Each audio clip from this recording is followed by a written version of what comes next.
Shh. Don't tell Namco. I sneaked a copy of this.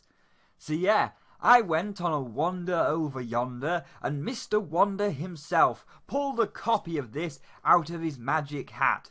Then, after wandering back home, I gave it a go. So let's look at Dark Souls 3. So we will start off with the easy stuff as always, especially because it now has a standard that we expect. The music, sound design, and graphics are absolutely superb. I'm going to play part of the opening cutscene just so you can have a look at what an amazing job they have done with the cinematography and the creation of the world.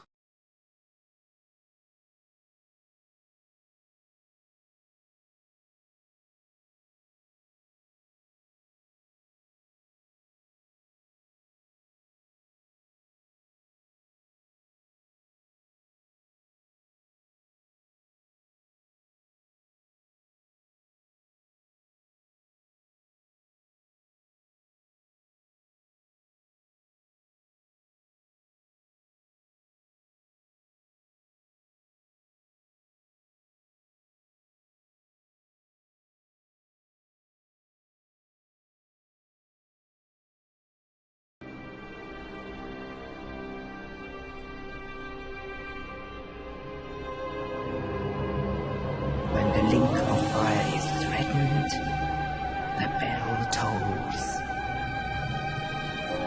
unearthing the old lords of Cinder from their graves.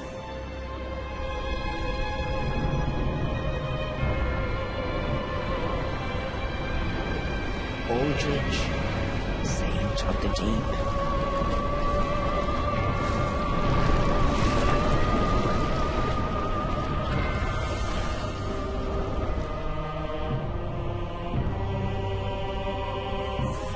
Undead Legion, the Abyss Watchers.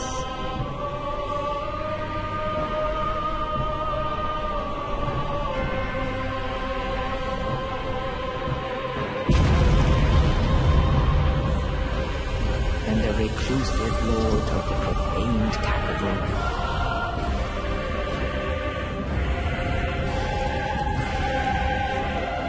Yon the Giant.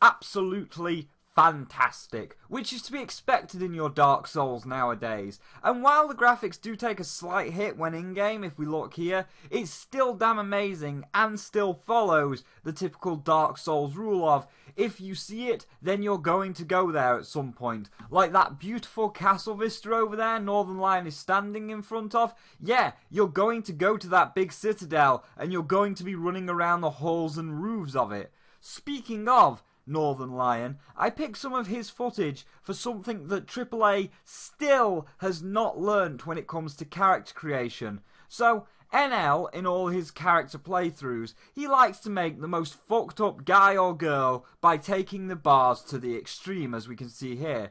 Now, I have argued that in most RPG games, like this or Skyrim, it does not matter what you look like, as while you will see the face for the first hour, it's quickly hidden behind thick metal helmets. And here is no difference. You can see he's making this fucked up monstrosity in this very in-depth character creator, and while he is playing as a knight, if you want to see the messed up face, then you have to take the helmet off. Why?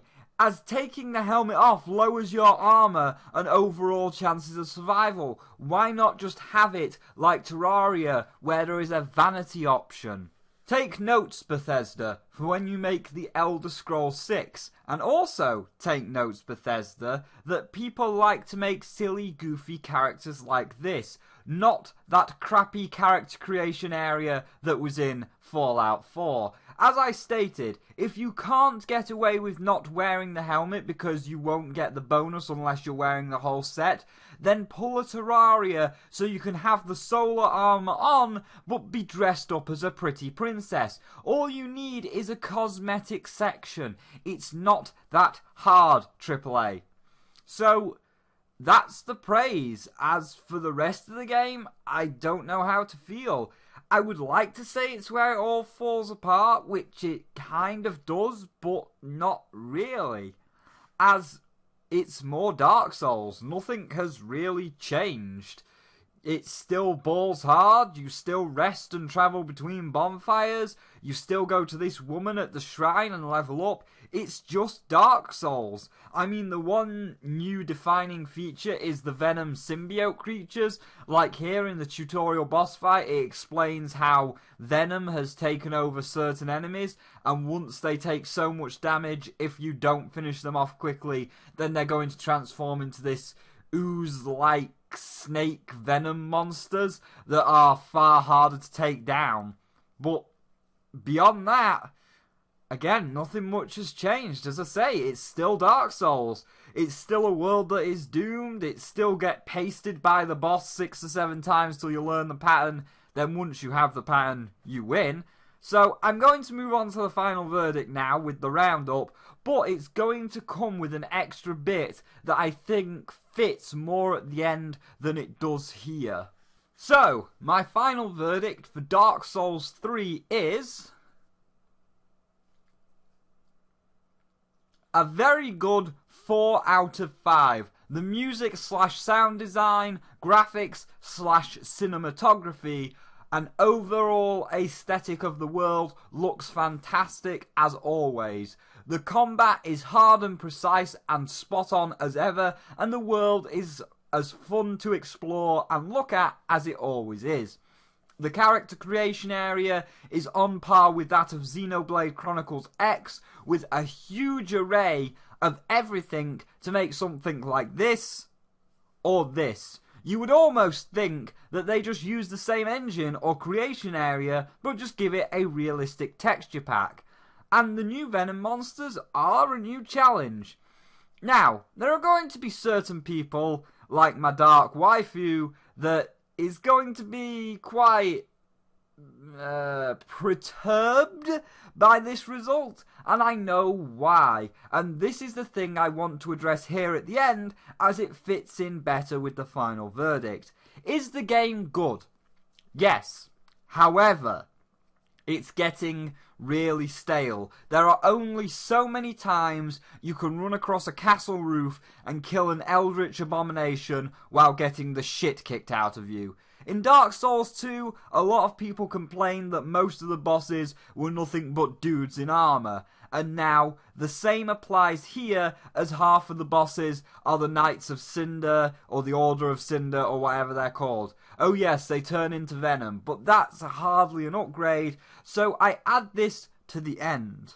From Software, Namco Bandai, whichever of the two of you is in charge, stop the Souls series. It is at this point, it's at its peak, but it's starting to catch sequelitis. You've had Demon's Souls, Dark Souls 1, Dark Souls 2, Bloodborne, and now Dark Souls 3. Right now, the ground around you is cracked and broken. One more step and the ground will crumble from under your feet and you will fall into the abyss of shit.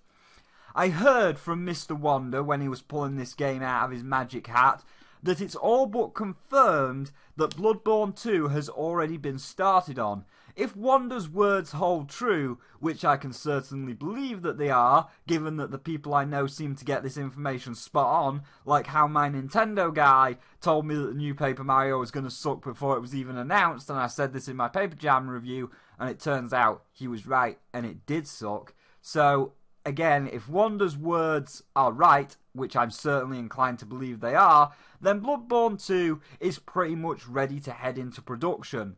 That I cannot control. It's already at its starting point and it cannot be stopped.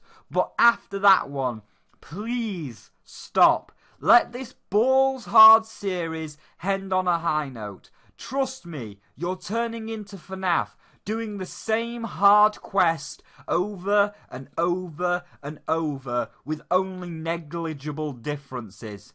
And you don't want to turn into FNAF. And to you, Namco Bandai, if you're watching this, this is for you only, as I'm sure, being the fact I sneaked a review copy, you're going to find out. Tell me, how do you think I did?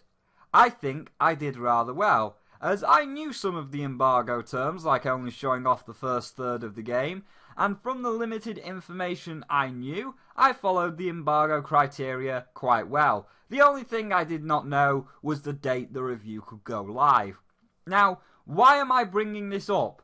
Because if you do agree, then hopefully it will open AAA's eyes. That is, as long as you are a legit reviewer, that you don't need 1,000 subscribers to be acknowledged. I'll make a full video on that later, but know this, viewers, it is very hard to get a review copy of AAA games from AAA companies if you have below 1,000 subscribers, as they do not class you as a real YouTuber. Even if you've done like 40 something reviews and over 10 Let's Look Ats and upload daily, even if your criteria is good and you are legit, it's like, yeah, but he doesn't have over 1,000 subscribers, so he's not a real YouTuber.